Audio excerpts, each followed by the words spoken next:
What's up, everybody? Welcome back to the Corvette Weekly on the Horsepower Obsessed channel. Here we have Joeler. You guys know Joeler.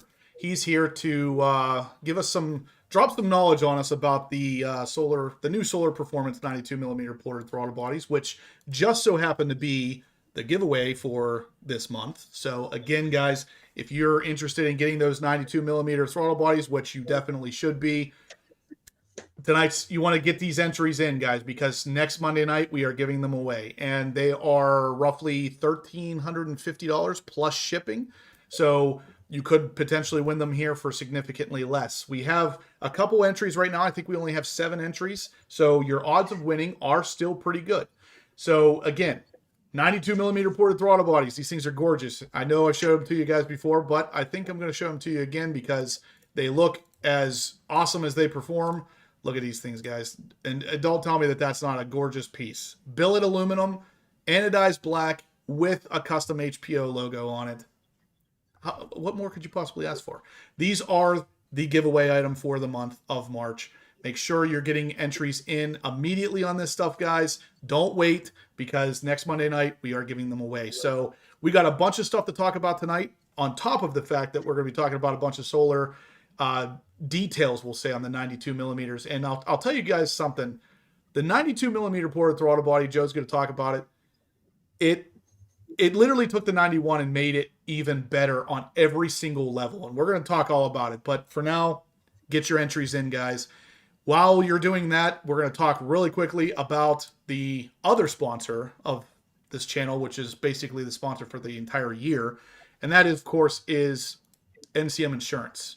If you guys haven't checked out NCM Insurance, you're doing yourself a disservice. Head over to the NCM Insurance website, and then from there you can just click on Get a Quote in red right there. That's it. Fill out a couple little pieces of information, and under the spot where it says, "Where did you hear about us?" make sure you put in there HPO 26. That's going to take care of you. That's going to make sure they know exactly where you're coming from. The guys over there, Adam, all those guys, they're going to take care of you. The prices that they put out there are phenomenal. I'd say we'll talk to David about that because he has like 12 cars insured with them, but he's not on tonight. So David does use NCM Insurance as well, though, guys. So be sure to jump over there and just put in HPO 26 whenever it asks you how you heard about us. That's really going to help out, and it's going to make sure they know exactly where you came from and exactly why you're there. So definitely check that out, guys. We got our first entry of the night already, of course. Jay Brazelton wasted no time. He's right into it.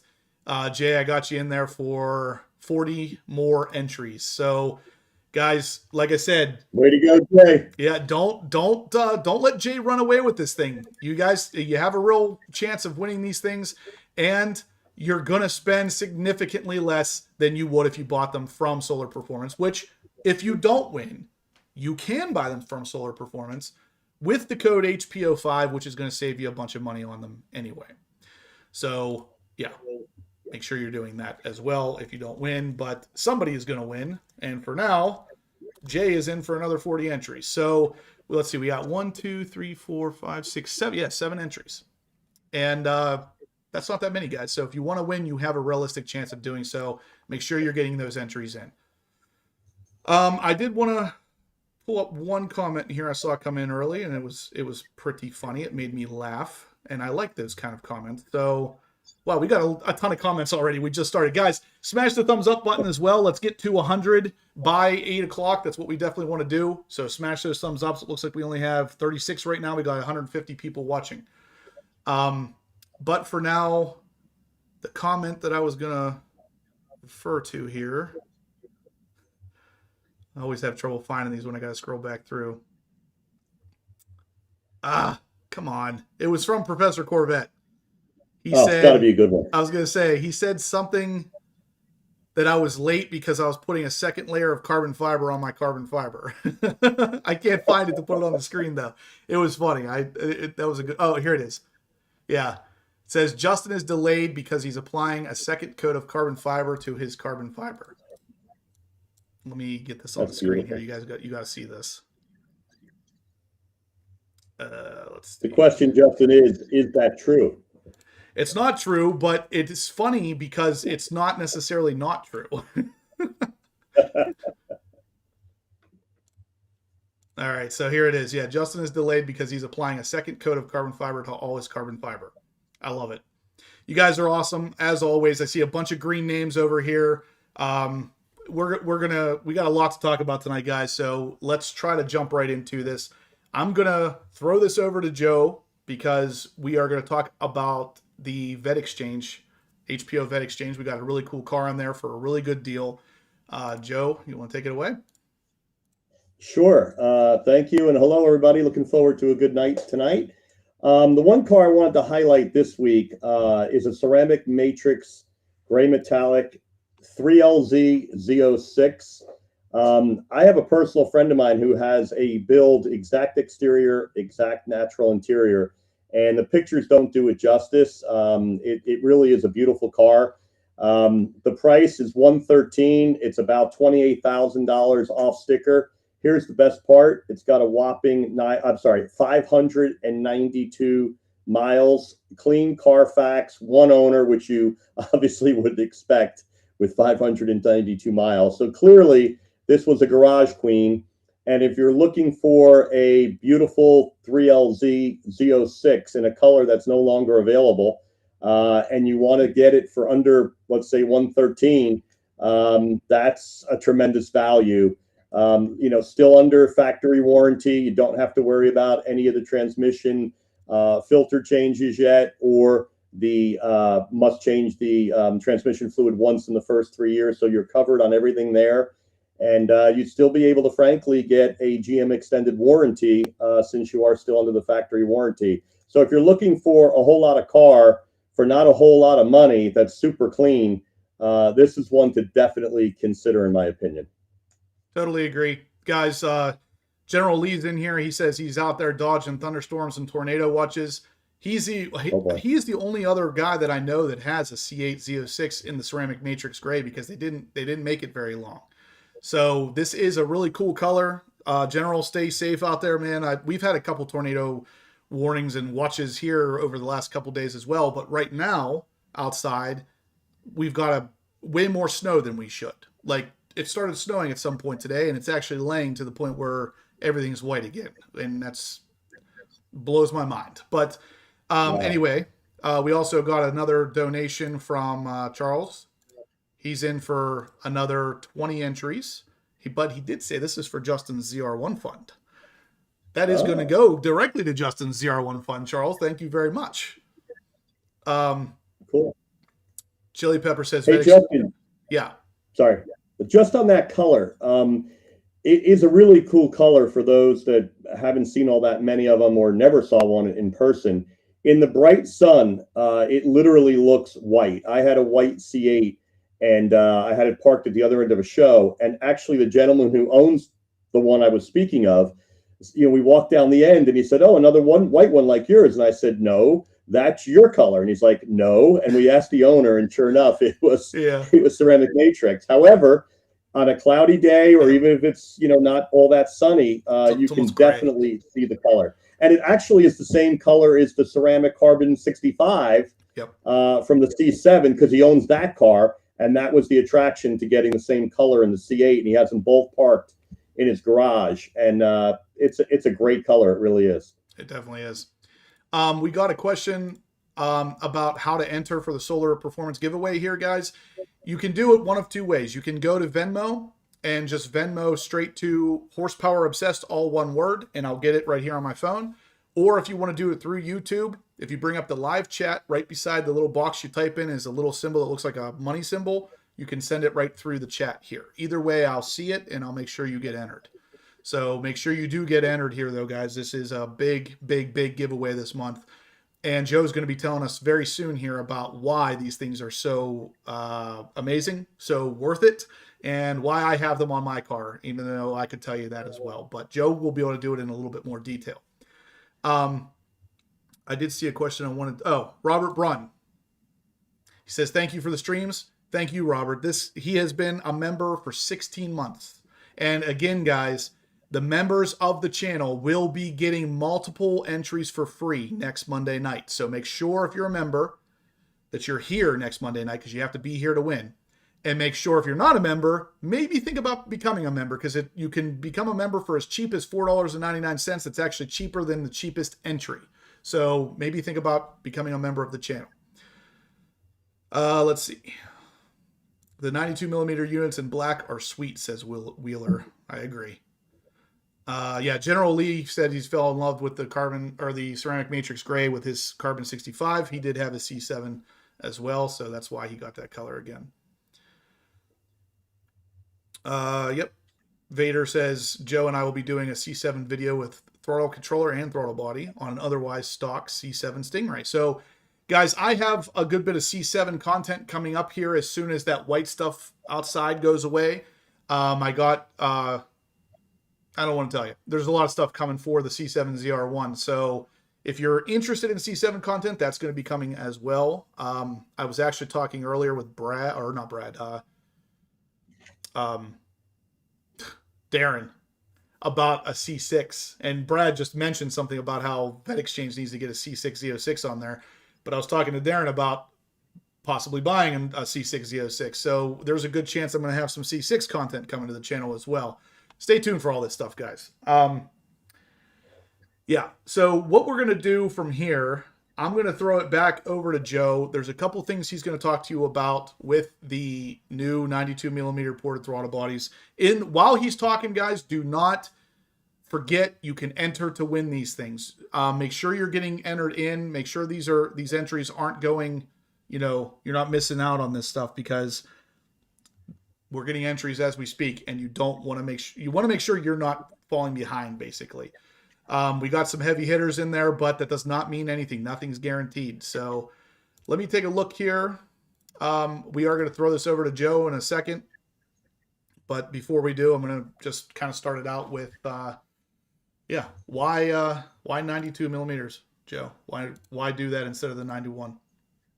Sure. So exciting night. As all know by now, Solar now has the world's largest and only billet throttle bodies for the LT6 C8 Z06. It now allows up to 1200 CFM, which is a 24% gain over the 87 millimeter OEMs and about 5% greater than the 91s.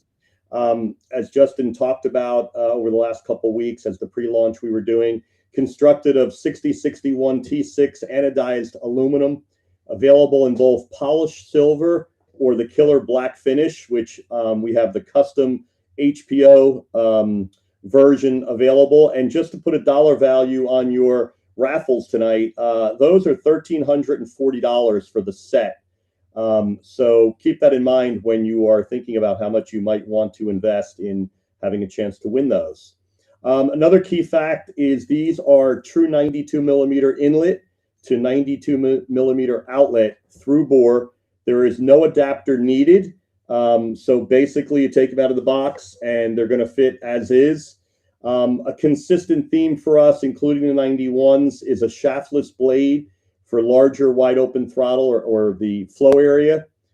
We have a dome and thread lock screws that we use, so that gives you that extra amount of space that the shaft normally would take up on an OEM, as an example. Do you have a picture of that, Justin, of the OEM that you can just pop up without too much trouble?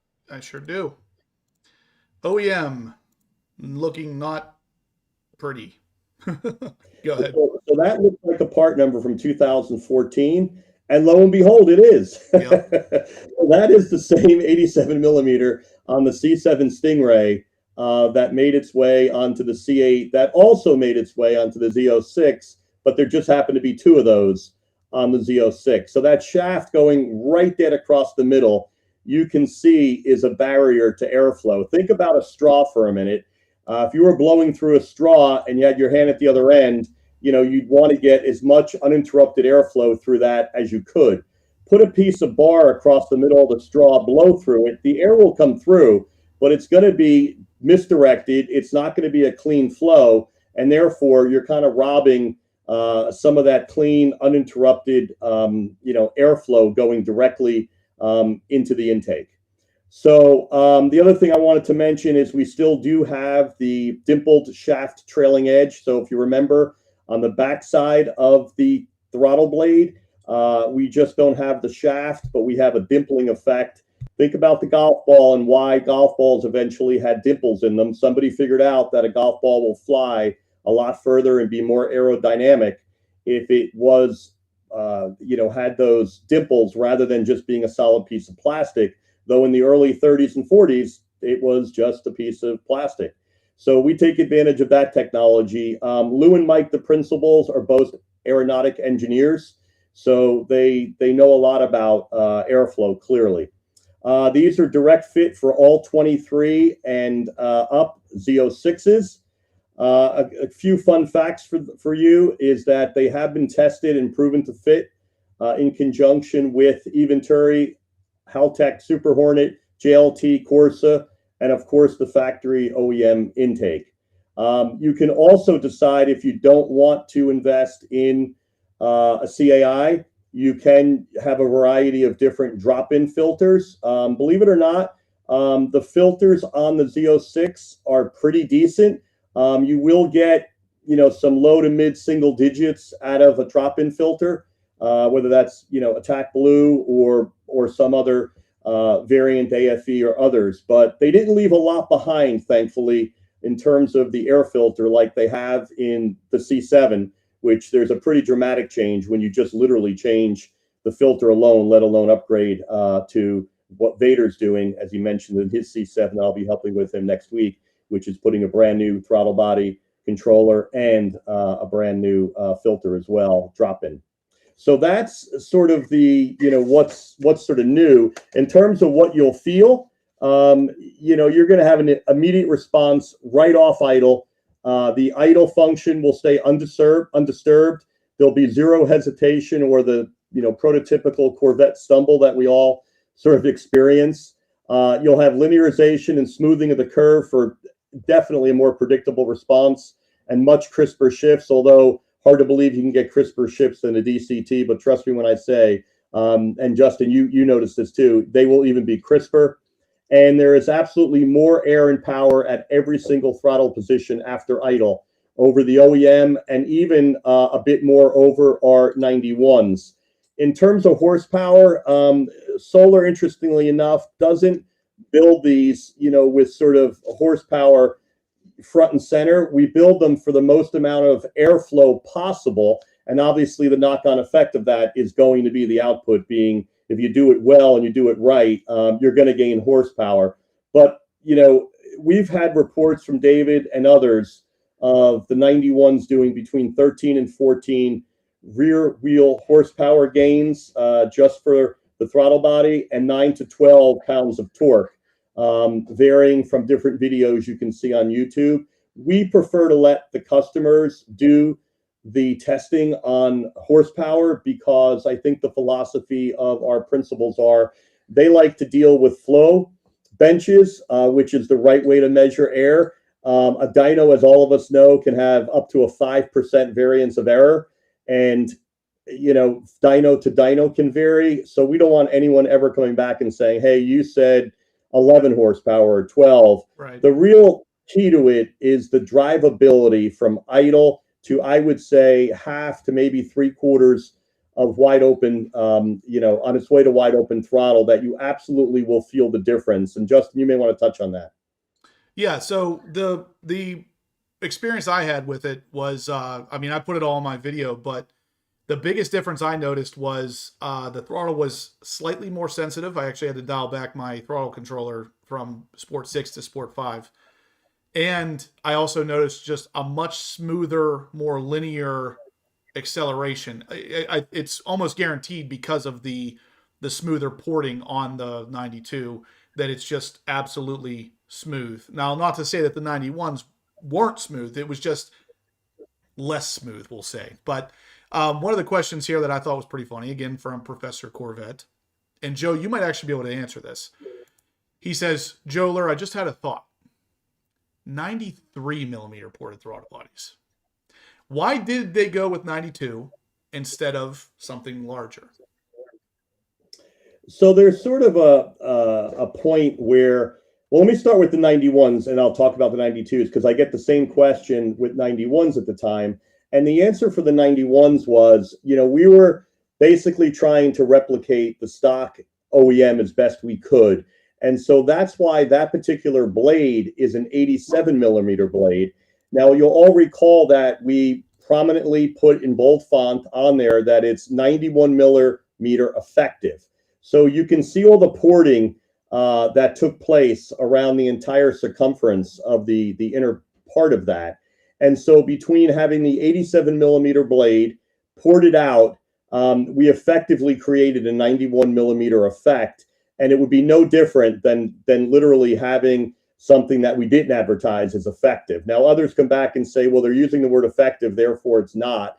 And that absolutely is not true. If you blow through a straw that's 91 millimeters or 91 millimeters effective, it basically means that you thinned out the walls of the straw more. You're getting the same air, right? So don't be fooled when other competitors try and use ridiculous sort of examples like that. So that's the reason why we stopped at 91, is that was as much material, we wanted it to be stock-esque as much as we could. With the 92s, being that people often said, hey, did you ever think about doing billet? And of course we did, but that would be going completely away from an OEM complete look. But, as technology evolves, we sort of said, okay, we're going to concern ourselves a little bit less with pure OEM. And the example I like to use there is everybody will say to me, well, why wouldn't you stick to using like a GM part and then just using the electronics that are in it and or just porting that?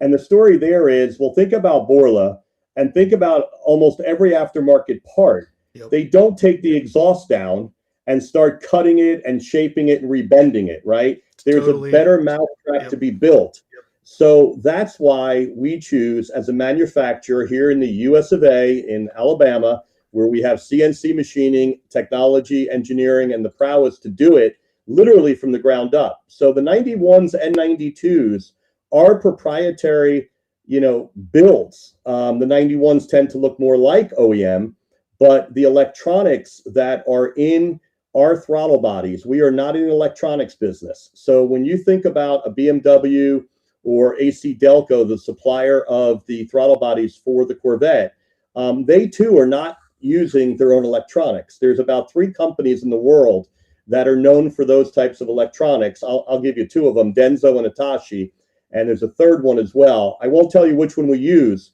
but the point of the story is we're not using homegrown electronics. We're using top-of-the-notch electronics that we know well enough to let someone else who does it for a living. We're just basically doing the rest of the throttle body that you're seeing. Again, some others, out there will say, well, I trust the GM electronics.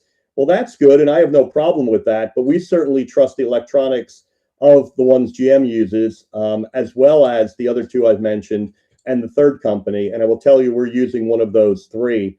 So, that's a bit about that. In terms of the original question, and thank you, Joeler. I'm sorry, Professor Corvette, for the Joeler moniker. It has served me well, and I got to tell you, it's a thrill when I walk around and people actually come up to me, are you Joeler? Yeah. And I'm like, yeah, I guess I am. So thank you for that. But as far as 93s go, there may come a day where we can get there, but right now, the trade-off for maximum flow and really not having to tune the car and not making the ECU or triggering a check engine light or a cell is really paramount, which all of you obviously appreciate. And so our products are really well known for never having those trigger, and that's just through a lot of engineering and basically making sure we can maximize how much we can squeeze out of it without making the engine think that it's being overloaded with too much air. But we're never done, and that's the great thing about solar is I'm sure we'll figure out a way. But for right now, it was basically 92 was the answer. I do want to touch on, Justin, though, that any of you with the 91s, me included, you should not feel like you have to run out and necessarily upgrade or buy these. And the principals and myself wanted to really make sure that that's a very clear narrative. There's absolutely nothing wrong or deficient with the 91s. In fact, in the marketplace, they still have more airflow than any other competitor on the market. So make no mistake about those. I am at the moment very content with my setup. I am not going to be putting just yet the 92 millimeters in, because I'm just really happy with my Z06 the way it is. I know Justin and David are equally happy with the change they made. So if you have them and you don't, you're not one of those people that needs the latest, greatest, absolutely the best on the market, unless you want the black, unless you're sold on the billet, unless you're doing a lot of other mods that, you feel having billet aluminum, which is used in aircraft and is a high quality product. We don't want you to think that you have something that for some reason is not able to compete. Yeah. And I mean, I've touched on this before, but some of the stats that I was actually sent by basically one of the engineers over there at Solar is OEM flows at 970 CFM, 91 is 1,128, 92 is 1,200. So you're looking at the difference of about 72 CFM for the 92 over the 91s. But the big difference between the 91 and the 92, obviously, is that it's made out of billet. But the reason for that, Joe kind of touched on this, they literally couldn't take any more material out of the 91 without compromising structural integrity. That's why billet, because any more material out of there, the actual casting, the cast aluminum of the 91 millimeter throttle body could crush under the tension of even just the worm clamp holding your intake on. One of the other questions that popped up that I did want to address was whether or not do you need an inventory to optimize the 92 millimeter ported throttle bodies? You don't. You don't have to have an inventory. You don't even have to have an aftermarket intake. You could easily replace the stock filters or even use the stock filters. But if you want to do something without going crazy, Attack Blue makes aftermarket air filters for the C8 Z06. And I can guarantee you they're going to flow better than the stock filters. If you did that, I mean, that's significantly cheaper than putting an inventory on the car. So that with the 92s, you're going to notice a giant difference. Now, where things get even more complicated, well, not complicated, but where you see even more improvement with the billet castings with these new 92 millimeter throttle bodies is forced induction. And I'll tell you, there is a Corvette, a C8 Corvette that exists that has forced induction that Solar may be making a throttle body for, that you're going to want billet for, because that's going to see a significant increase in pressure. And again, if you have a cast aluminum that's got a real thin wall from being ported out, that's a problem. However, billet is a lot stronger. Not only is it stronger, it looks freaking amazing. I mean, the black anodized that I put on my car, the look alone, if that throttle body did absolutely nothing for performance, I wouldn't even care because it looks amazing. One other thing, Professor Corvette asked, why not 93? When I looked just visibly, I didn't measure it, but when I'm looking at the actual intake on the car versus the backside of those throttle bodies, I don't see how you could make the backside of that throttle body any bigger without making it actually bigger than the intake on the hole on the intake. So at that point, anything over 92 seems wasted. And that's probably why they went with 92, if I had to guess. Now, yeah, you would need to reconfigure your intake. Yeah, that's port it or an aftermarket intake that doesn't exist yet, but might in the future. Maybe that's when a bigger throttle body will come along. But for right now, I doubt that I see Solar making much of a change with these 92s, anything bigger, until there is an option like that out there. Again, guys, you can win these ported throttle bodies tonight, so make sure you're getting in on the entries. I only got 2 entries so far tonight. Let's keep doing that and keep smashing the thumbs ups. We are at 93. Let's get to 100 here really quickly because we'd like to get to 200 by 8:30. Professor Corvette asks, can we get anything we want inscribed on the throttle blade? Also, when will the camera be offered on the throttle blade flap so we can see it flapping while you're... I can actually kind of answer that because I wanted to have the HPO engraved on there, and I was trying to get that done so anybody out there that subscribes to the channel could have that on theirs as well. Basically, it takes a long time to get it correct, and even then, it would really slow down production if they were just custom engraving every single blade. So at this point, you can get the HPO engraving on there. Otherwise, it will just be a stock engraving. If I would imagine they probably could do it if there was a real big need and you were purchasing multiples of these things. That's a different story. But just for a one-off, it basically takes too long and slows down production. So that's kind of a long way of saying no.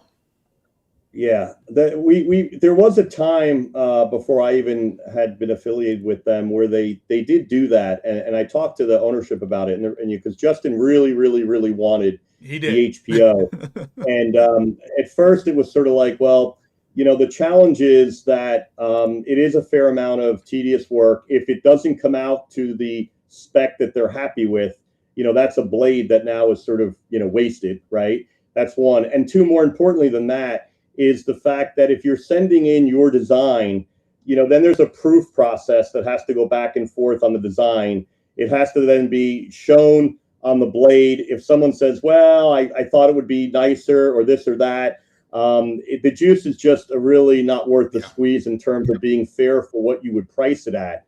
To Justin's point, it's if only you're $60 really hell-bent on one, if you're really hell-bent on one and cost is not an issue, or you want 3, 4, 5, or 10 of them for your Corvette club, let us know. We'll revisit it. But to make like a one-off for each individual order would be an ordering challenge. And then, like I said, going back and forth through emails is pretty time-consuming. And then if the buyer doesn't get back to you, all things come to a grinding halt for that one blade that's sitting over there waiting to be installed. So great idea, Professor, and we did think about it, but basically we honored Justin's request because we knew he'd be able to get some of all, if not all of you who wanted that to actually step up. It is just a $60 difference, by the way, on the HPO one. Just in terms of pricing, real quick. If you guys if you want the HPO blade on your throttle body, you have to email me to get that. So just send me an email if you would like to have that on there, and I can basically send you a bill from there with it done. Yeah. If you're happy with the cast 91s, those are $880. The billet silver are $1180, so a $300 increase. The black are $1280, and then the special edition HPO engraved are $1340, or just $60 over the black standard blade that has the solar emblems and descriptions on them. Yeah. So, Z06, the Hot Rod Todd says it's kind of like getting a tattoo on the bottom of your foot. It is, but I will tell you, I don't know why. I feel better with it being in there. And honestly, for $60, it is a great piece to grab some pictures of before you install it, because I mean, look at this thing. Tell me that is not gorgeous. I'm seriously contemplating seeing if Solar will just send me just a single throttle body like that I can hang up on my wall, because that looks like a piece of art. And I mean, it's got my logo on it. How could you go wrong? Now I know at least 2 of my subscribers have ordered these with the inscribed HPO, and I think that's awesome. I really do. I'm a little bit biased, of course, but if you do want that, just shoot me an email. I get it. It's not for everybody, but if you want something like that, shoot me an email. It makes me feel good. What else does also is pressing the thumbs up. We're at 106, so that's good, guys. Let's get those up to 200. Get entered for this giveaway, guys. Do not slow that down. We still only have 2 so far for tonight, or 3 for tonight. Make sure you get more in there. It's funny because when Justin was asking me about, hey, it would be really cool if we could engrave HPO in there, and I said, Justin, I think they used to do that. I said, but you realize that this is going to be inside the tube. And he goes, oh, absolutely. Absolutely. He goes, but it's so freaking cool. I want it anyway. Yeah. Just knowing it's there. And I said, okay, I will run it up the flagpole, and voila. Professor Corvette says horsepower obsessed blade giveaway. That's what we're doing here now, actually, Professor. The throttle body that will be given away at the end of this month is going to have the HPO custom engraving on it. It's going to be anodized black. It's going to be literally the most expensive one you can buy from Solar. That's what they're giving away at the end of this month. So the blade itself, no, but the whole throttle body, yes. Now, before we continue with Solar, I am going to address the question I just got, which is, what about the GSX? And actually, Joe, I think you have some opinions on this as well. I personally, I had talked about the Grand Sport, the GSX, months ago, months upon months upon months ago. I referenced the fact that the E-Ray was not going to be around long. I talked about that in early 2024 with Street Speed. He was on the channel. We both agreed the E-Ray wasn't going to stick around for long. Honestly, it stuck around for longer than I thought it would. Now there's reports that the Grand Sport X might replace the E-Ray. That's something we talked about months upon months upon months ago again. But when we had Rick on the channel for a little while, he was pretty sure that was not going to happen. And then he made a valid point that would have to have GM basically admit that they made a mistake in order for them to change the name to Grand Sport X. And that was a valid point. So I was like, you know what, he's probably right. Now everybody's kind of switched and flipped and said, no, the Grand Sport X is coming. It's going to replace the E-Ray. And I know the E-Ray is going to go away for either, most likely for 27. And there's a chance that we get a Grand Sport X that replaces it. I know the Grand Sport is coming as a 2027. I'm still not 100% sold we're going to get a Grand Sport X right beside it. That's the report right now, is that both of these cars will be launched at the same time. I don't know if I believe. I don't know if I feel that that's the correct move. Maybe not. It's not necessarily I don't believe it. It's I don't think it's the right move. And because of that, I don't think it's going to happen, though. What do you think, Joe? You know, when I was down in Florida about a month and a half ago, I was visiting a Hendrix dealership, and he was kind of letting me know that they can't get any allocations for the E-Ray. And he said he's got 3 standing orders, and he has gotten like 0. They're not talking about it. They won't give many reasons. And so quickly, you know, he and I were chatting, and I'm like, well, look, you know, it's been an underperforming vehicle. If you've got orders and they're not giving you allocations, there's got to be a message there, right? And so you start to connect the dots, and you're thinking to yourself, well, it's an early 27 year that's coming, right, in terms of model year compared to the last couple that they've run out longer. And so we started thinking, well, maybe this is the last hurrah, you know, for the E-Ray. And then we started thinking about the very question we are asking now is, well, would there be a GSX? And so he also, you know, mentioned to me confidentially that the word from some of the GM folks that had been there in and out had mentioned a number of 540 horsepower for the new V8. And that's a number that I think everybody plus or minus, you know, 3, 4, 5 horsepower, I think is pretty much rallied around. And then we were thinking, well, if they put in even just the E-Ray motor as it is today, the math would take you above the Z06. Right. And historically, you know, there has never been, quote unquote, a model below, if you will, that would have more horsepower than the Z06.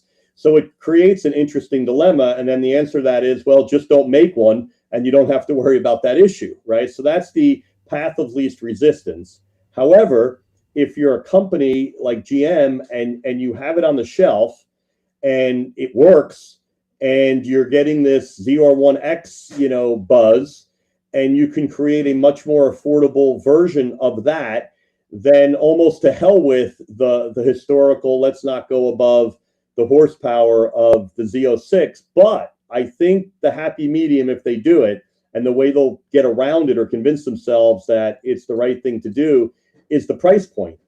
And so for the first time ever, you will have a Grand Sport, potentially, that has a version that will be priced higher than the Z06, even if it's just a little bit. Yep. And that will be their way of saying, okay, well, yeah, we sort of did something, but not really, because the Z06 is still a track weapon. It's still all ice, and it's basically less expensive. So just like the ZR1X is more expensive, yeah, we decided to have yet another car that's more expensive that happens to have an EV or electric motor component to it.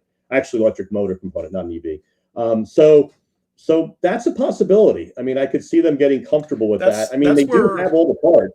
I think that's where I'm at with it, is that it's a possibility. But Yeah. I'm leaning towards no, because honestly, because of the thing that Rick said originally, and that's GM would have to basically admit that they made a mistake, or that they messed up marketing, or whatever, however you want to look at it. Because even where did the comment go here? I just got a comment that said, yeah, Ricky says he's hearing a lot of boomers saying that they would buy a GSX, but they would never buy an E-Ray. Biggest oxymoron I've ever heard, since they're the same car with different names. However, every older person I've asked, they think the E-Ray is fully electric. Whereas now they know with the X at the end, like the ZR1X, they know that it's not fully electric, it's just hybrid. But even with that said, a lot of the Corvette guys do not want battery-powered anything in their cars. So I don't know if it's going to happen or not, but I've been talking to a couple people who said the same kind of thing that I was thinking, and that is, even if it doesn't happen initially, the car is set up easily to add it. So it could, it's always a possibility that even if they don't have any intentions today of doing it, in 6 months from now, if the interest explodes for the ZR1X and they think that they can capture some of that with the Grand Sport, they could easily slide that hybrid motor in there and call it a day. Yeah. One other thing I wanted to touch on here, and I don't know if you're going to have an answer for this, Joe, because I don't. I think Lou might, but Kevin, you're not invisible. I saw your question. I was just waiting for a good time to bring it up, because it is a little bit more of a technical question than I think Joe's going to be able to answer. But he wants to know. He says, "Hey Joe, how does the 92 millimeter throttle body change the Helmholtz resistance of the dual plenums?" So this is basically like the sound. There's like a swirling sound. I'm guessing you probably don't have the answer for that. I only know that from a sound perspective, and I think you noted this in your video, if I'm not mistaken. There is a tone change both with the 91s and again with the 92s, and that's just I guess because of what you're talking about with the resonance. So even in the base car, when you put the 91 millimeters in a C8, you do notice a little bit deeper growl to the car. Yeah. And that's true on the C7 as well, which I just put in Florida with the Attack Blue filters. And I noticed definitely a different tone. So there is definitely going to be an effect on the sound. And I think it's a positive effect, frankly. Justin, you I think in your video, if I'm not mistaken, you noticed there was a touch more of a change. It sounded, and I honestly, I can't say for sure that this isn't just a placebo. The exhaust sounded louder when I started it, and it wasn't like night and day by any means, but it just had a little bit more of a pitch inside the car than it would normally. So, well, you basically have a giant air pump, the engine, right? You're putting more air flow into the engine, and out the other end, there's going to be some sort of impact of that change. Yeah. And so, to me, I don't think it's night and day like you said. Right. The only term I use night and day around is the controller. That is a night and day change. General, stay safe, man. He says he's got to go because he's getting his phone blown up with. Oh boy, stay safe, General. Yep, stay safe, man.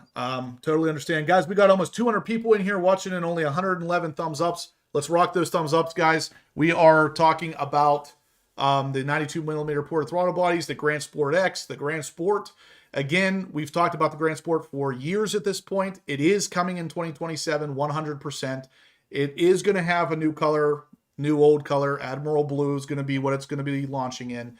And a Grand Sport X could potentially be coming as well. There is no verification of that. I've heard nothing official about a possible GSX, but we're talking about the fact that it's very much so possible. Yeah. I mean, the other thing is, if you're looking for a couple of arguments why they wouldn't do it, I mean, I can come up with a couple. I'm sure others can. I mean, one would be we're getting very, very late in the C8 run. All of the top engineers are already been moved over. They're working on the C9 and have been for quite a while, right? The Grand Sport purity has always been, what we know it to be.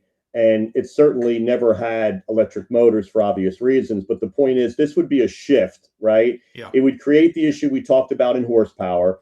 And while you have a wide body that already has electric motors in it, the point is there's testing, there's all sorts of stuff that has to happen that maybe you just don't want to be bothered with this late in the run. It's not like it came out when it did, many years back with the C7, where it was sort of in the earlier mid-term. We're now 7 years, into the model year, soon to be 8, I guess, right? When the Grand Sport launches. And if it's true that you're going to have a C9 in model year 2029, albeit even 2030, at some point you got to call it a day and stop putting resources, in my opinion, on something like that. And the last thing I'll just say is, let's be honest, it's not like the E-Ray was a smashing success. And I know a lot of it was marketing, branding, and perception. Hell, I was there at the Carlisle in 2024 when the poor GM engineer 3 times had to answer the same question from the audience. Yeah, there is no plug. No plug-in, yeah. And you can just tell how frustrated he was. Yep. And some of the people in the audience clearly, were a little hard of hearing. So yet again, it came, where do you plug? And like, no, there is no plug. I'm not addressing another question. Yeah, even that aside, I think what you said earlier is there's just a bunch of Corvette loyalists who don't want an electric motor. Period. I mean, I'll be honest with you. I'm one of them. It's not just Corvettes either. It would be very unlikely that I would ever buy a car that is even a performance hybrid. I don't, and the biggest reason is there's a large difference between driving a rear-wheel drive car and an all-wheel drive car, especially if the all-wheel drive isn't set up quite correctly. The E-Ray's all-wheel drive system pushes pretty hard. And if you're even remotely used to driving a rear-wheel drive car, you can make a Z06 do what you want it to do by kicking the rear end out. Just even if it's only this much, if you kick it out just a little bit, that allows you to turn into turns tighter. You can't do that with an E-Ray. The E-Ray front motor will grip and pull, and it's not the same experience. So there are definitely groups of people that enjoy the all-wheel drive sensation and the groups that don't. I am in the group that doesn't. Real quick though, Wheeler O'Hara, I never want anybody to feel like they're not being heard in these comments. I am 100% hearing you. He says that the effect, the Helmholtz resistance or reticence, it's not about sound, it's about pressure. It's volumetric efficiency. The way I'm going to answer this, because we don't have one of the solar engineers with us here, the way I'm going to answer this is pretty simple. If it's not a problem for the stock throttle body, it's not going to be for the 92s either. And here's my reasoning. The stock throttle body, being an 87 millimeter ported throttle body, as Joe said earlier, has been around since at least 2014. It's been used on 20, 30 different vehicles.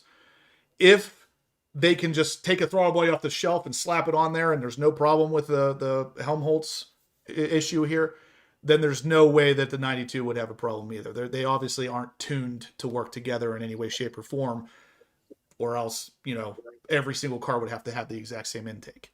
So odds are good, not a problem. But this is a question I will raise. You can check. We'll definitely check on it for you. We'll definitely get you the technical answer.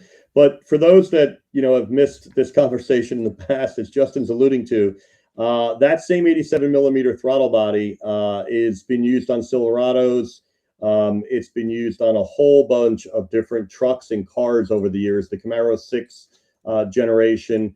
And you can literally take a throttle body off a Yukon 87 millimeter and put it on your Corvette, and it'll run fine without doing anything other than just bolting it on, let it idle for a minute or two, go drive the car, and it has no idea that you're driving a different different vehicle. Right. So that's pretty amazing. One thing I wanted to touch on proactively that we haven't gotten the question yet, but I'm sure we would, is what about warranty, Joe? Talk to us, Joeler, about warranty. So we've been down this road a lot, and not just with throttle bodies. So I'm just going to read to you something that, I researched many, many years ago when I was thinking about adding aftermarket parts and was a bit nervous, as we all can be, with our existing warranty. So here we go. The Magnuson-Moss Act was passed in 1975 by Congress. How it pertains to the car world. The Act 15 USC 2302C, for those of you scoring at home, of course, prevents auto manufacturers from voiding warranties or denying claims simply because an aftermarket or recycled part were used, or because non-dealer service was performed. A manufacturer can only deny a warranty claim if the specific aftermarket part caused that failure for which you're bringing the car in. Furthermore, protection for consumers. Manufacturers cannot require you to use a specific brand of parts or services unless provided free. Imagine GM giving you free parts. The burden of proof. The dealer or manufacturer must prove that the aftermarket part caused the failure in question. Selective denial. If an aftermarket part causes a failure, only the warranty for that specific repair can be denied, not the entire vehicle warranty. Correct. Your AC is not working. You bring it in. We noticed that you have a air filter that's not OEM. We notice you have a throttle body. Sorry, that's not going to work, right? Yep. And then lastly, independent repairs. Using an independent mechanic or doing your own maintenance does not void the warranty. Just make sure you have all the right purchase receipts, and I even go as far sometimes as film, take a picture of the number of oil, sitting there that I'm putting in the car. I have the receipts. So this is really important because a lot of people, dealers will scare you. And a lot of people don't know about this act, albeit it's been around for, 50 plus years. We've talked about the Magnuson-Moss Act before, and here it comes down to, obviously, the court systems are there for this kind of thing, and the Magnuson-Moss Act is going to, have your back. If you want to go, the problem is no one wants to get to that point. So I can break it down even simpler than that. You're putting throttle bodies on a car. Odds are very good, very, very good. It's never going to cause an issue with your engine anyway. But let's say you did have an engine problem. If you're really worried about it, take them off before you go in and have your dealer look at it. Or talk to your dealer before you even put them on, because a lot of times your dealer's not going to care. I know my dealer, for example, they've looked at my mods and flat out told me none of this would affect your warranty. Now, if you tune it, that's going to affect your warranty. There's no way around it. If you start ripping into the block and replacing this that's going to void your warranty. However, the stuff that I've done, and you guys can watch the channel, you can see everything I've done so far. These are not warranty voiding items. Now, this is kind of dealer specific. So if your dealer wants to be, for a lack of a better term, pain in the butt, he could void your warranty for an air filter if he really wanted to. But that's the situation where the Magnuson-Moss Act is going to come in, because they're not going to be able to prove that voided it. But no one wants to get to that point. Not only do you not want to get to that point, you don't want to pay to get to that point. You never would, though, with these mods, as long as you do what I just said. Talk to your dealership before and after, you're good. And worst case scenario, if something happens, take them off. I mean, that's right. It's not that big of a deal. Warranty should not be even a thought process when it comes to something like an air intake or a throttle body. Those things are not going to ever void your warranties. However, real quick, I wanted to mention David did address the issue we were talking about with the sound and air resonance. He says the smoother airflow from the throttle bodies will only help the resonance between air plenum halves at higher RPM. So it's not going to hurt anything, is ultimately what he's saying, and it's only going to really help as the RPM increases. The amount that it's helping is going to increase. Yeah. So Justin, good point. I mean, when I get asked that question, back to the warranty for a minute, I say the same thing. If you're that concerned, if it's the controller, you can take it out literally in about 6 minutes. If it's the throttle bodies in a C7 or C6, it's about 13 minutes. And if it's a C8, it's a little bit more involved, but it's not terribly difficult to do. It's just more of a little bit of a a time commitment because there's so many damn bolts on the firewall, et cetera, et cetera. Right. But it's not rocket science. No. So why even have that arm wrestle? But I think it's important that people know that this act was created specifically to protect consumers against dealers, and not just in the car industry. This was for air conditioners. This was for everything back in the 70s, where anyone with a warranty, your refrigerator, oh, you used a different filter, you voided your warranty. Well, no, that filter is approved for use in refrigerators. You get the idea. So I wanted to cover that off because there's nothing unique to this part that is different than the exhaust, the filter, air filter that is, et cetera, et cetera. Hell, if you put a cabin air filter in that's not AC Delco, they can't tell you that you blew up the whole air conditioning system, and therefore, they're not going to cover your condenser, right? So take all of that in context. 10 Seconds Z06 said that his dealership lowered his car, put on high flow cats, and said it wouldn't affect his warranty. They suggested inventory too.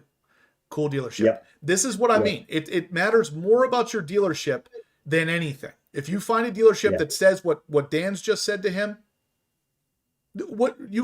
if you're telling me that the inventory is not going to avoid it, high flow cats and lowering is not going to avoid any warranties, then there's no way they're going to care about throttle bodies. So it's that simple. Yeah, another example, Justin, is a few months back you had Brian on from Long Island, who I met at Carlisle, and actually have gone on to be good friends. And he talked about his experience with the Z06.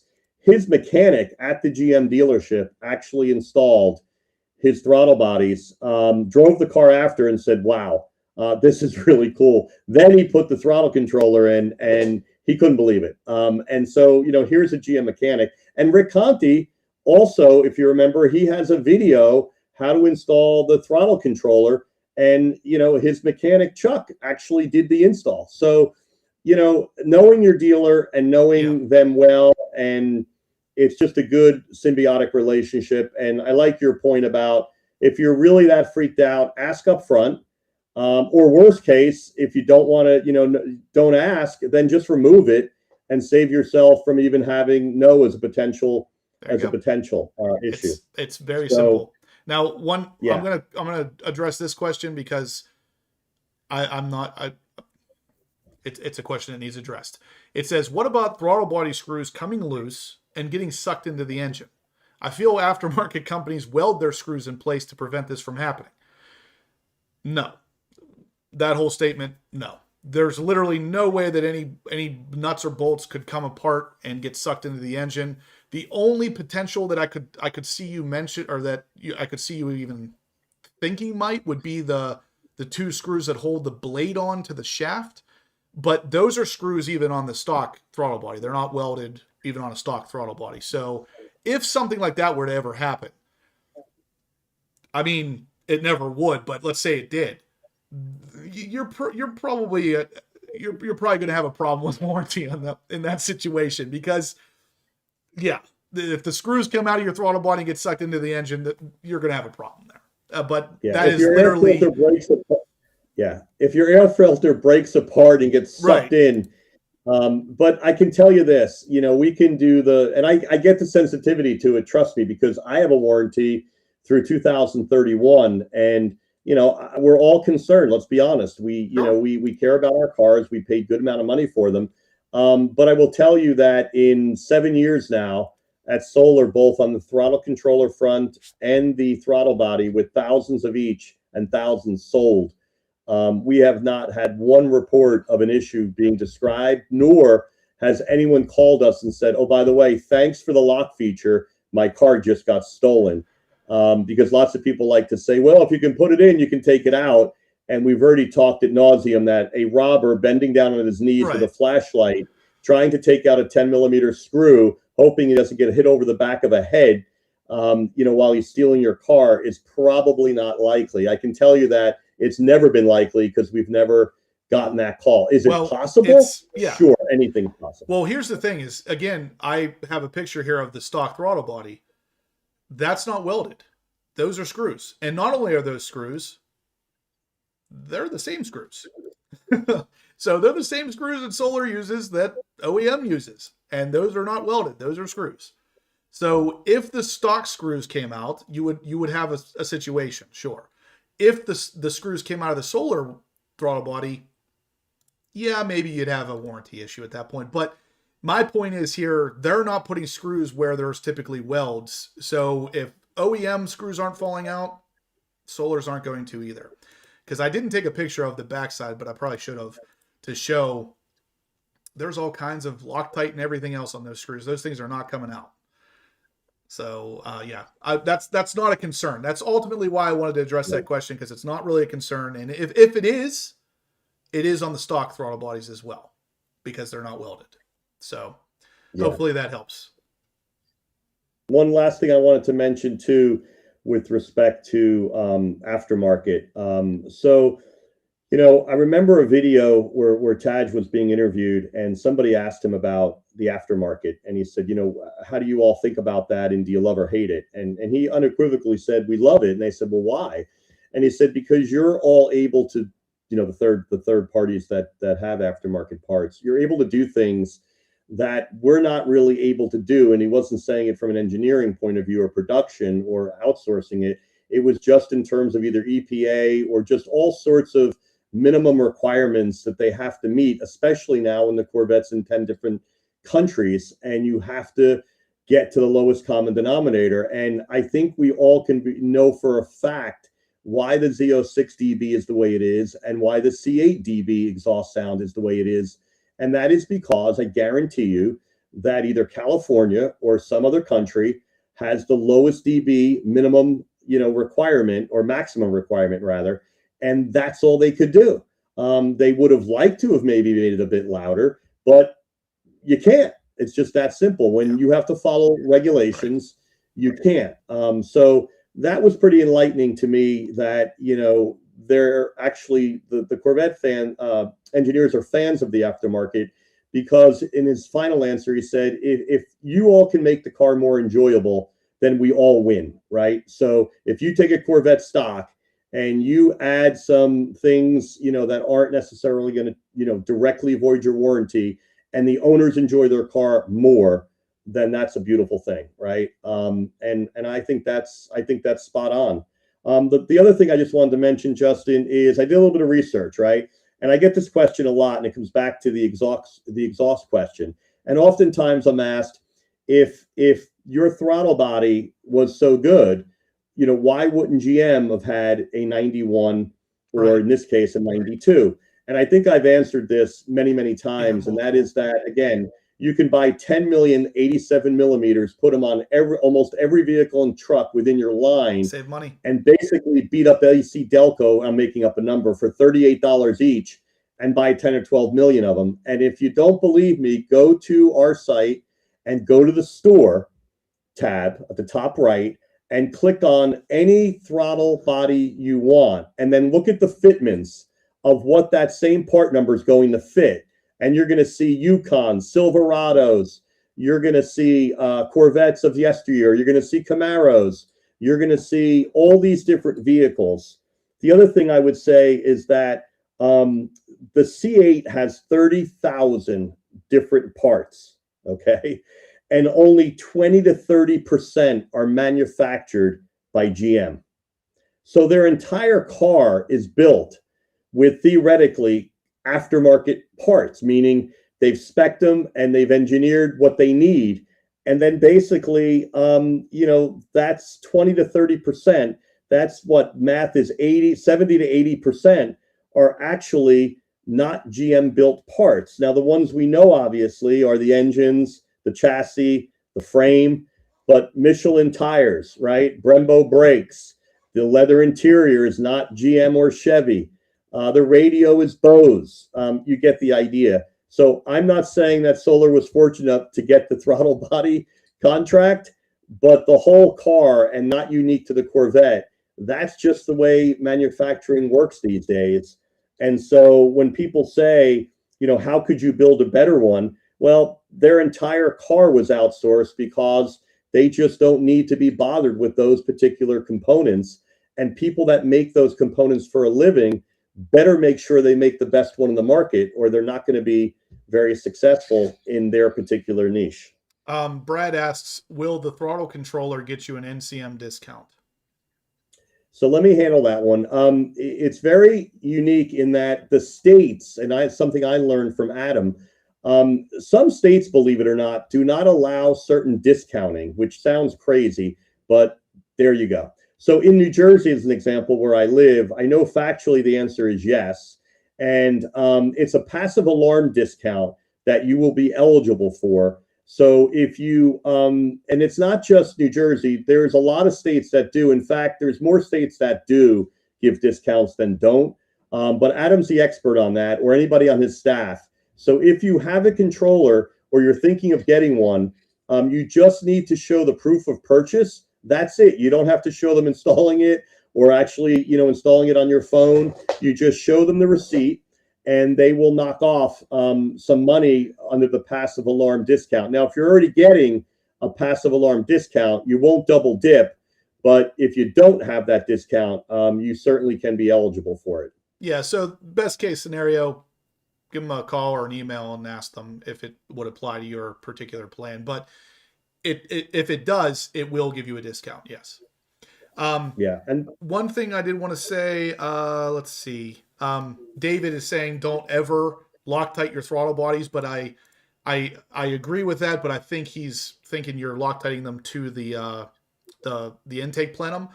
We're asking about the throttle blade on the shaft. I believe it looks like they are Loctited. The stock ones and the ones from Solar have a little bit of like red stuff on the back. It looks like Loctite to me. I've never taken it apart and tested the material, but it looks like some form of making sure those bolts don't come out is ultimately what it is. I saw Corey from Paragon was in here, and he had mentioned that apparently people at Ron Fellows were talking about a Grand Sport X. Let me pull it up on the screen here. So he was at Ron Fellows recently. He says some reps at Ron Fellows had great things to say about the GSX. That would be surprising to me. Again, I don't know 100%. Nothing is confirmed here. Just because someone says that someone's talking about a Grand Sport X does not mean that it exists. Until I hear it from GM or somebody that's a reliable source there, I'm going to still be a little bit doubtful. But the fact that they're talking about it at Ron Fellows definitely starts to lean towards looks like it's happening.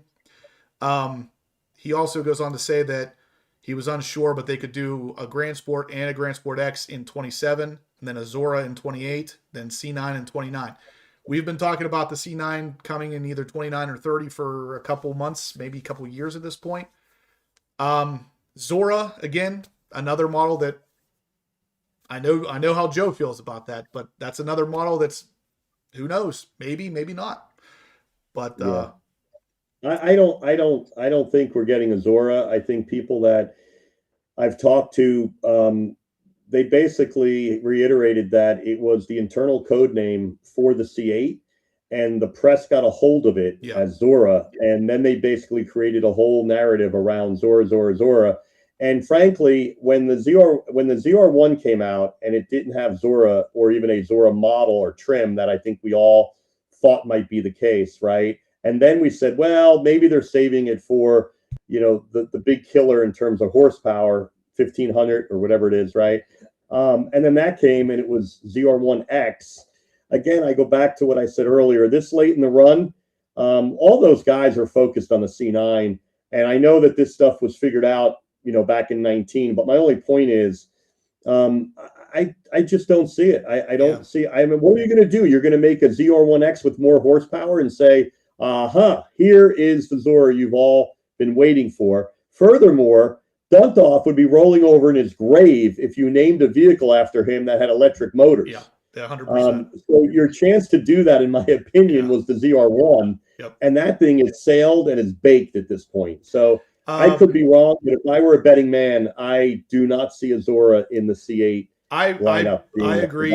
I don't think a Zora is ever gonna, well, not for the C8 at least. I don't think that's gonna happen either, but we could be wrong. I mean, I'm saying I don't think a Grand Sport X is going to, at least not initially right off the bat with the Grand Sport. Yeah. I don't think they're going to launch side by side. But Mark asks, do we think GM reveals the Grand Sport before the Bash? 1000% we are going to see that car before the bash, because we're going to see it at the bash as well. So yes, we will see. It is literally any day now that the Grand Sport is going to make an official appearance, and GM is going to officially reveal it any day, and it's going to be before the bash, 100%. Yeah, I would say that from where I'm sitting, I think there's a better chance of the GSX than the Zora. That's where I land on this. I would agree with that. I would agree. I feel the Zora, and like, I'd be really surprised. Some people, Hot Rod Todd saying we talked about this months ago about a Zora model being potentially a ZR1 or a ZR1X with a lot of weight stripped out of it, making it like particularly like a perfect track car. It's just so unlikely to happen because of what GM would have to change to make that happen. Unless they're, and I mean, they couldn't even do this to sell a car with like one seat in it, no AC, strip a bunch of stuff out of it. But then how do you charge more for a car that's actually coming with less? It's unlikely that they would go that route. I mean, I'd love to see GM really start to focus on the weight on these cars, because that's where the next problem's at. Like the ZR1X, someone recently put it on a scale, and it's almost 4,100 pounds. That's pushing real heavily into like Camaro, Charger territory. That is way too heavy for a track car. That is definitely more so fitting of a drag strip car, which again, we talked about the ZR1 and the ZR1X kind of having two different, game plans. The ZR1X is going to be more so for the drag strip, where the ZR1's for the track. But again, if they ever made even a Z06X, I highly doubt the Z06X would be a Z06 with the hybrid front motors. They're never going to do that. But they could call it something like that and make a Z06 with a bunch of weight pulled out of it. That would be cool. I'd be totally down for that, because the Z01 1LE actually has an X on its carbon fiber spoiler, and it kind of implied slightly lighter weight because it was using more carbon fiber and more track focused. They could use that X for something like that too. But a Z06X with just a Z06 with the hybrid front motor, I don't see that happening, because that takes that car from a track designation and pushes it more towards a drag strip designation. Yeah. So Justin, I'm gonna humor myself here for a second. When I saw Active Aero up here, I had a throwback to the ZR1. So could you imagine him announcing the Zora with the first ever Active Aero? We're taking orders. Oh, by the way, we have no Active Aero available. Yeah, exactly. Launch. That's exactly what would happen too. Yeah. So Hot Rod Todd says you can call it a Z06R. You could call it a Z06R. You could call it a Z06 .R. Something like this, how the C8R is. You could call it a bunch of different things, but my biggest point really from saying that is it'll never happen. It's too much work for very little return, because the person who wants that Z06R, very small percentage of the people who want a Z06. So it would not be worth GM's time to do that. However, if they do that in the beginning and just say, you know what, the Z06 from the very beginning here is going to weigh this, let's make it happen, then all of a sudden it's a different story, because it's not a separate model. Right. I think the GS is it, and worst case, the GSX is the final of the C8. And your point is a good one. If the ZR1X becomes a hot commodity, even though at that price point it's going to be hard to define it as a hot commodity, because I don't know how many people are going to be really out there spending that kind of money. They have all the stuff off the shelf to do it. It's just a matter of will they do a front motor, all-wheel drive Grand Sport? I don't know. I'm not feeling it, but I was going to say the biggest reason for me, if the E-Ray didn't exist and only the ZR1X did, I would say without a doubt we're going to get a GSX. I would 100% be behind that. But the fact that the E-Ray exists and they're going to kill it, and then they're going to bring out a car that's essentially the same, it doesn't make any sense. It makes no sense to do. it's going to be the same, except create a horsepower, if they care about that anymore, it'll create more of a problem of, okay, so what's the value prop for the Z06 Right. horsepower? That's now lower, although you would then have to define, well, one's really more track, one has all-wheel drive, but that's a whole hornet's nest 7 years into a launch that you'd rather not have, right? You'd rather at the end of the day, C9. At the end of the day, we had this conversation going in the chat a little bit earlier. At the end of the day, like it or not, the Grand Sport is a parts bin car. We already have the wide body. We already have the engine. We already have all these parts. Let's just put it together in a slightly different form and call it a different car. GM's not putting anything crazy into this thing. They're not reinventing the wheel, so to speak. What you're getting with the Grand Sport already exists across the C8 lineup. Now, obviously, that hybrid motor does as well. So that could easily be slotted in the future if it makes sense for them. So again, it's possible.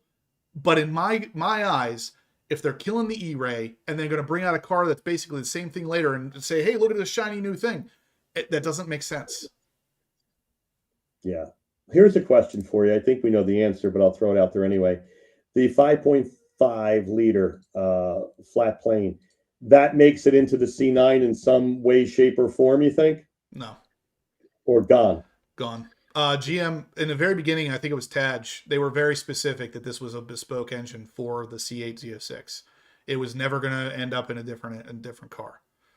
And they did the same thing with the engine out of the C7 ZR1. That never made it into anything else either. Surprisingly. Yeah, that's a shame. It is a shame because that was an awesome engine.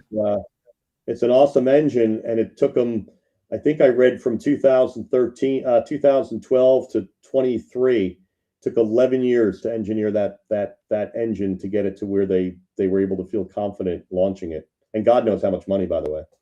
Mr. T says the Grand Sport has a new engine. It does, but that's coming for the Stingray, so it's still a parts bin car. It's that engine's not being developed just for the Grand Sport. That engine's being developed to replace the 6.2 that's in the Stingray, which is ultimately the same engine that the Grand Sport's going to get, but it's still everything else. The wide body, all of the rest of the stuff already exists. So it's just, okay, let's put a wide body on a Stingray, basically. Now, I know you can opt it out to be slightly different than that with more of a track suspension and everything, but my point is all this stuff already exists. You're going to use the wide body from a Z06. You're going to use potentially the suspension from a Z06, the engine from a Stingray. This stuff's already sitting on the shelves, so to speak. Right. And that engine, I believe, block-wise, was really for the trucks to cure the other problem. It started out as a truck. Truck. It was an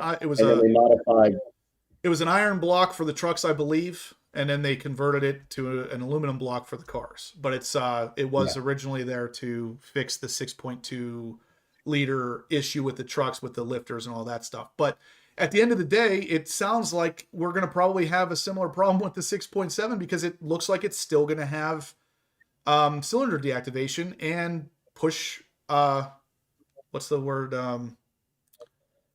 Push to start or push to stop? No, oh my God, I'm drawing a blank on what that is. When you come to a stop and the engine shuts off, auto stop start. Yeah. If it has both of those things, it's going to have the same problem. I cannot believe that's going in a Corvette. Cannot believe. It makes no sense to do that on a car that's a performance car. Like on the E-Ray had it, but it made a little more sense on the E-Ray because it was a hybrid. At least then maybe you're saving a little bit of gas. It doesn't make any sense at all on a car that's strictly performance. When I heard that, Justin, seriously, I thought somebody was joking. And I'm like, no, there's no way the engineers would allow that. And the irony now is with the government in office today, they wouldn't even care about that, whether you have that or not, with all the restrictions going away on ICE, and not the people coming to your door ICE, but the combustion engine. It's you got to use these terms wisely these days. Right, but I can't imagine that the administration today is even caring about whether your engine goes off at a stoplight. Right. So it's unfortunate for Chevy Corvette that they were sort of hoodwinked, I think, into doing that for the 27, because when they had to design that, I'm sure that was years back under a different administration, and they basically, I guess, gave in some fashion. But now you wouldn't even have to do it. Yeah, and the Mr. Toybox says the only reason I could see this coming is, he says, it's not technically the same thing. They're canceling the E-Ray and they're bringing out this Grand Sport, and the reason why it could be the Grand Sport X coming too is because it's not exactly the same thing. Now you are getting a new 6.7 liter engine with 540 horsepower and potentially the electric motor from the E-Ray or the ZR1X, which would give you a bigger bump in power. So it would be like the E-Ray on steroids. I still don't think. I mean, it's very possible because of that. That's the only reason I could see it happening, is because technically it is different enough that they're not admitting they made a mistake. They're just making a new car. You know what I mean? But it's still so close. And I definitely, for the same reason that they would put the 6.7 in the base Stingray in 27, is the same reason why they would use the ZR1X motors, because why have two coming down well, actually there is no more E-Ray, so you'd only have one coming down, but still you're not going to have a brand new car with older, technology. And maybe that's another reason why the price point will be above the Z06. It would have to be. Do that. I mean, if it comes out with 720, 730, 750 possible, I mean, whatever it is that they do with this, if it's got more horsepower, it has to be more expensive than the Z06, or else you're literally you're going to make some people very angry. If it's cheaper than the Z06 with more power, that's going to be a problem. Yeah, it's definitely going to be more money. It'll be the junior version, if you will, of the ZR1X for people that can't afford that number but want the benefits of it. 100%. Yep. So yeah, Jay Brazelton says 540 horsepower plus 186 horsepower electric, 726 horsepower. Let's round it up to 730. And that's I mean, this is all possible. Even though I'm sitting here telling you I don't think it's going to happen, that does not mean that it's not possible. I just haven't heard any official confirmation of this. I've only heard some whisperings of some secret event in Las Vegas. Now, the reason why that secret event in Las Vegas kind of holds the water is because they did the same thing with the ZR1. Some dealers got to see the ZR1 on stage before anybody else did. I know one of those dealerships personally. I know the person who got to see it, and he told me a lot of specs of that car that he saw on the like in the showroom, basically. So it is possible that people are seeing the Grand Sport. I don't know if they're necessarily seeing the Grand Sport X, but it is, again, it's possible. This is just my opinion. It doesn't seem likely to me. Right. But guys, we are going to start wrapping this up. So I'm going to give you 5 more minutes. If you guys want to get in on the giveaway for tonight, get in. You got 5 more minutes to enter in tonight. We are going to be giving this away next Monday night. So if you want to get in, you got 5 more minutes tonight. And if you're watching this after it's live, you don't have to wait at all. Just send you can send a payment via Venmo. I'll know what it's for and I'll get you entered regardless. So again, guys, if you want to get those billet aluminum 92 millimeter ported throttle bodies, that is all the rage nowadays, you can enter right now and secure yourself a spot. We have what did we get tonight?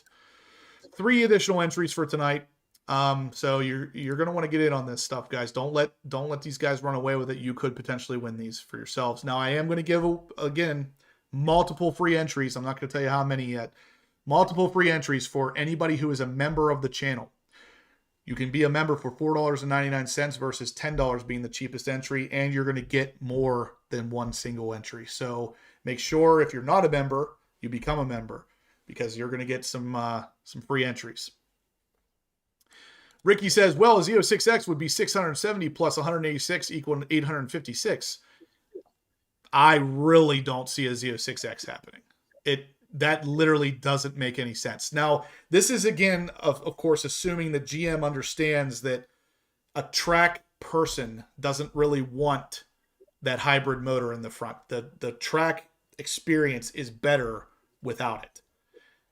That's assuming they know that. Because if they don't, then yeah, they're going to end up throwing this hybrid motor in every car in the lineup. But I don't see it happening. I really don't. The difference between No. the two, it's too much.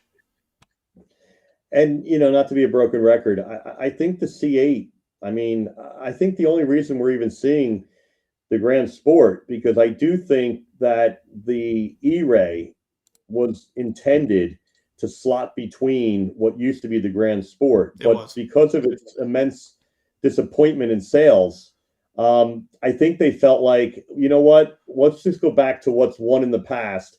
We've got the wide body, we've got all the pieces, it's a turnkey. Let's just do it because, we got to get to 29, right? We've already gone out with the ZR1 and the ZR1X, which you have to believe was a little bit out of sequence. If you truly had a Grand Sport slotted in there organically in your plan from day one in 2020, it's hard to believe that those two would have come out before the Grand Sport. Then the logic is, well, yeah, but the engine wasn't ready and the engine got delayed, and that's why the Grand Sport got delayed. Perhaps, but I still don't think you'd have a ZR1X before you'd have a Grand Sport. So I really believe that was the last, bastion of, a chance to keep the C8, going without sales sort of crumbling between now and 29, and have something new and exciting that did well in the past. And so I think all these other variants we're talking about are interesting, but I just think it's way too late in the game for GM to start marketing and launching and trying to get those down the assembly line. I think all those guys are priming the assembly line for the C9 already. And I think you're going to start to see some of the proverbial shutdowns, in the months ahead to start figuring out how all that's going to come together, for a 29 model year. And I really do think it has to be 29, guys. I think if they wait till 30, it's going to be really tough to get sales volumes in 27, 28, and 29. I honestly think that just for the wow factor, that the first C9 will be available as a 2030 model. They may be built in 2029, but it's going to be a 2030 model. That's just me speculating because of the wow factor, whereas the C8 changed mid-engine in 2020, like a nice round number. It kind of almost makes more sense to do it that way, but of course, maybe not. But Lloyd Baxter is asking what it costs to enter. Every entry is $10. If you do $50 or more, it's double entries. And we got. So Justin, you can win a $1,340 product for how much? $10. Potentially, you could win it for $10. Now we have a couple heavy hitters here, so the more you donate, the bigger your piece of the pie is on the wheel that we use. So, yeah. But we did get Brad and Vader as channel members here. So, again, it's cheaper to become a channel member than to do just one entry. So, and then way to go, Vader. Joey Cuts is in for 10 entries. Thank you. Joey Cuts, nice. And, yeah, Kevin says Z06X, and he's got a puking face. I agree, man. I don't see the reason for a Z06X. I really don't. No. I don't see it either. Hey, one question, Justin, that I've gotten from people is if I have the 91s, should I run out and get the 92s? I would say this, and we touched on it earlier. If you don't have a throttle controller in your Z06 yet, and you have the 91s, go get the throttle controller, and that combination is going to give you so much more exhilaration and change than going from the 91 to 92s, right. 1,000%. And furthermore, the throttle controller, adds no horsepower, as we know, but it is going to unbridle that 670 that you already have that stays neatly tucked behind half throttle to wide open throttle. And it's going to bring that all forward to a point where you're going to think that you got, I'm going to use what other people have said because I don't want to put, sound like it's coming from me, but I've had people, more than one person, say to me, I feel like I picked up 75. I had one person at Carlisle tell me they felt like they picked up 100 horsepower, which sounds insane, but it really speaks to the fact that the throttle mapping is so lethargic that you don't really feel like you have a true 670 unless you're at the track doing 120 and going to 190. Yes, but driving around town, you don't really feel like you have a true 670 horsepower car without really, really aggressively hitting that pedal. So one thing I'll say is maybe I'm that guy who has to have the latest and greatest, but if I had 91 millimeter ported throttle bodies on my car and I knew 92 existed, I don't think I'd be able to stop myself from upgrading. Even though the upgrade's not necessarily massive, the biggest difference really is going to be cosmetic and, maybe structural. It's stronger, it's cosmetically nicer, and there's a little bump in performance. Nothing huge, but in my head, I would just be like, I got 91s, man. There's 92s out there. Like, it's just that is me. That's 100% me. Yeah, and we hope people feel like you do, but we want to be very Right. careful. Right. We want to be careful to paint the right picture. You're getting 5% more airflow over the 91s. You're getting 19% more airflow with the 91s over the OEM, and you're getting 24% over OEM with the 92s. That's your 5% differential. This is good, though. Professor Corvette nails it on the head. He says, the channel's called Horsepower Obsessed. Clearly, it's about the latest and greatest. The obsessed part in the name of my channel, it's very clear where it comes from, because I'm a little bit OCD when it comes to my cars, and I'm not joking. I'm not saying this for any purpose other than it would eat away at me mentally. I'd do it. There's just no way around it. I mean, I obviously did, and it's not a super ton of work or anything by any means to swap those throttle bodies out, but it's enough work that if I didn't have it eating away in my brain that 92s exist and I only have 91s, I'm just like, and then if it wasn't eating away in my head, I would have much rather saved myself the work, but there was no way I was going to be able to do that. Yeah.